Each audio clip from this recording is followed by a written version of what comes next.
Hi, in this tutorial, I'm gonna teach you how to add your domain or property in your search console. Let's come to the computer screen. Here is the search console admin panel, and you have to go to here in this drop down, and you can see these properties have already added in my search console. If you want to add another domain or another website, you have to click add property. Here we go. There are two options. If you want to add the domain and its sub URLs, then you have to put your domain name here, and if you want to put the URL, you have to put here.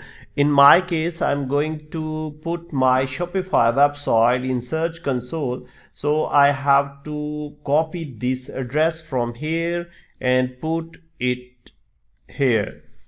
Then I have to click the continue. Now it will give you a file and you have to upload it to your hosting account. Another one is the HTML tag, and another one is a Google Analytics account.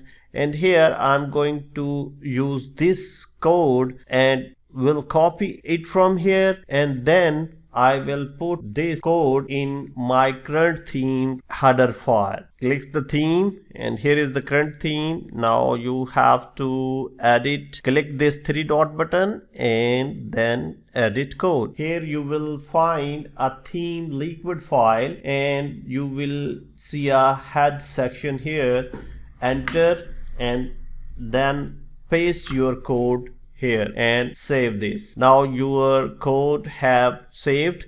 Now you have to go to back and click the verify. It will take some time. You can see that the ownership has verified, and you can click the done button, or you can go to the property. If I click the done button, then I have to go to this property from here.